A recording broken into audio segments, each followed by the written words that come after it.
Samsung baru keluarin dua seri pamungkas kelas menengahnya yaitu Galaxy A35 dan A55. Nah, kemarin kan kami udah review Galaxy A35 ya. Yang upgrade-nya itu cukup banyak dan bikin Galaxy A3 series naik kelas. Kali ini saya mau review Galaxy A55. Yang kalau dilihat-lihat ini tuh bukan sekedar HP mid-range ya. HP ini tuh kayaknya layak banget disebut sebagai premium mid-range. Kenapa?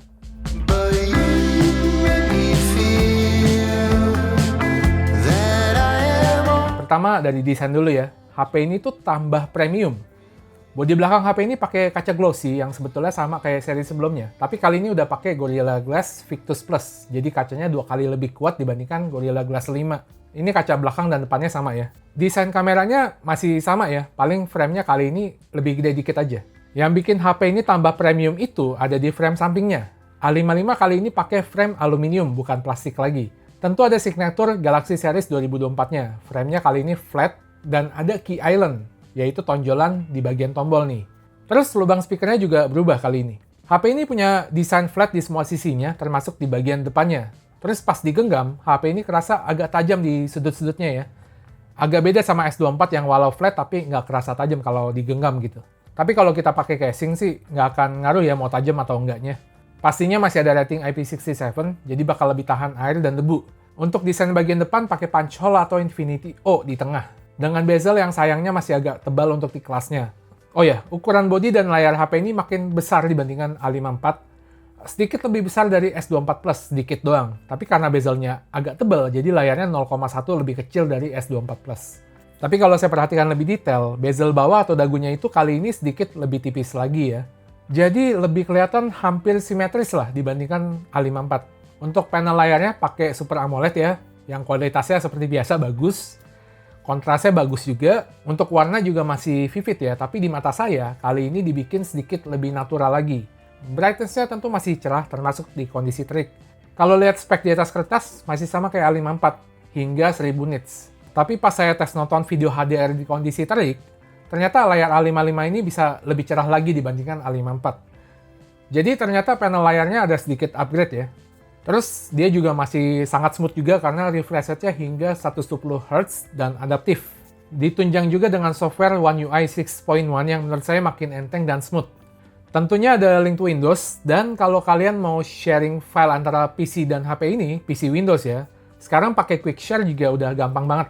Tentu Samsung juga menjanjikan update yang panjang buat A55. Saat ini masih terpanjang di kelasnya ya, jadi cocok buat yang mau pakai dalam jangka waktu panjang. Security update-nya juga hingga 5 tahun, nggak cuma itu. A55 ini selain ada Samsung Knox, dia juga dibekali dengan Knox Vault. Jadi dia tuh ada dedicated security chip yang terpisah dan terisolasi dari chipsetnya. Jadi data privacy kayak PIN, fingerprint, face bakal lebih aman dan terjaga. Yang saya tangkap sih, kalau ada aplikasi yang minta PIN atau fingerprint, dia cuma bisa konfirmasi ke Knox Vault-nya ya. Tapi nggak bisa ngambil data aslinya dari Knox Vault. Udah terenkripsi lagi. Jadi dia cuma bakal kasih tahu ke aplikasi kalau ini benar atau nggak doang. Datanya masih aman. Ini udah kayak HP flagship ya, kayak di S-Series atau Titan chip di Google Pixel. Dan bakal aman dari serangan fisik juga, nggak cuma software. Kalau untuk chipset, A55 itu pakai chipset baru, Exynos 1480. Awalnya saya pikir bakal cuman upgrade minor doang dibandingkan 1380 di A54. Ternyata bedanya cukup signifikan, terlihat pas saya tes di berbagai benchmark ya. Apalagi di GPU-nya, karena kali ini GPU-nya tuh udah bikinan AMD. Dia pakai arsitektur RDNA juga yang biasa dipakai di GPU laptop atau PC. Untuk RAM kali ini ada varian 12GB dan kemungkinan besar udah pakai LPDDR5 kayak HP flagship ya. Storage-nya juga ngebut, bedanya cukup jauh sama A54 pas saya tes dan ternyata udah pakai UFS 3.1. Oh ya, slotnya dia hybrid ya. Tapi yang spesial kali ini dia udah support eSIM. Untuk performa basic sehari-hari sih udah mantep, buka tutup aplikasi, multitasking udah smooth, jalanin 3 apps sekaligus juga lancar. Nah, performa gamingnya gimana nih? Ini biasa agak deg-degan kalau di chipset Exynos baru ya. Karena walau kencang ada kemungkinan belum optimal. Pertama saya tes PUBG, ini agak nggak nyangka ternyata grafis smooth ekstrimnya udah langsung dibuka sama Tencent. Biasa mereka tuh agak cuek sama chipset Exynos. Di grafis yang lebih tinggi bisa pilih frame rate ultra. Udah mirip sama chipset mid-range lainnya lah ya. Performanya udah pasti bagus, smooth dan stabil. Terus saya tes Mobile Legends, awalnya cuma kebuka di high-high ya. Tapi pas saya iseng pencet appeal ya, pencet tombol tanda tanya kecil di option grafis dan frame rate-nya, akhirnya grafisnya itu bisa kebuka hingga ultra. Pas saya main sih memang grafisnya bagus, dia juga sebetulnya smooth, bisa jalan di atas 100 fps ya. Tapi memang kelihatannya belum terlalu stabil karena masih suka turun ke bawah 100 atau 90 fps. Kalau untuk CODM sih, sayang masih belum bisa tinggi ya. Ini masih harus nunggu update. Walau pas main mode multiplayer sih masih terlihat bagus dan kerasa cukup smooth lah. Nah, untuk Warzone Mobile gimana? Karena baru keluar, dia masih ngebug di banyak HP. Termasuk di HP ini sebetulnya ya. Tapi kalau lagi lancar main mode multiplayer, di gratis high itu dia bisa dapat 55-60 fps loh. Dan itu juga stabil.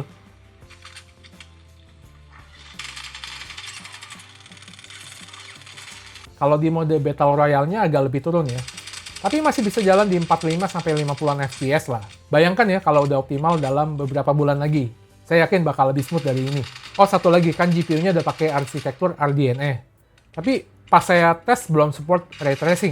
Ternyata karena dia based on RDNA yang pertama ya. Jadi memang belum ada ray tracing kayak di RDNA 2 atau 3 yang dipakai di S24. Speaker HP ini stereo, ada Dolby Atmos, suaranya udah mantap sih saya bilang. Vibration motor HP ini tuh enak banget ya, jadi getarannya itu mirip sama HP flagship. Galaxy A55 pakai setup triple kamera, masih mirip sama A54. Ada 5 megapiksel makro, 12 megapiksel ultra wide, dan kamera utama 50 megapiksel dengan OIS. Sensor kamera utamanya tentu udah kelas flagship. Saya nggak tahu persis sensor yang dipakai apa, kemungkinan sih ada upgrade ke IMX 906. Tapi IMX 906 sama IMX 766 kemarin tuh kurang lebih mirip lah speknya. Hasil kamera utamanya masih bagus, udah pasti detail dan tajam ya. Kelihatannya masih nggak beda jauh dibanding A54 kemarin. Bedanya paling kadang foto A55 sedikit lebih kontras, warnanya masih vivid tapi warna langitnya kali ini sedikit lebih kalem ya. Biru langitnya itu nggak sepekat A54 dulu. Tapi bedanya masih nggak terlalu jauh, nggak kayak A34 ke A35. Dynamic range pas foto backlight juga masih lebar, efek HDR-nya bagus, kali ini di daerah shadow-nya itu nggak ada halo effect yang bikin agak putih kayak A54 kemarin. Jadi lebih enak dilihat ya, lebih natural gitu.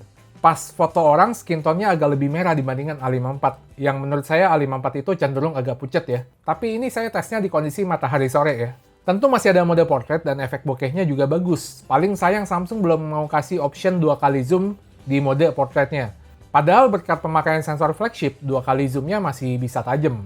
Sebetulnya bisa 2 kali zoomnya ditambahin efek portrait, cuman memang agak lebih ribet daripada langsung ada gitu ya.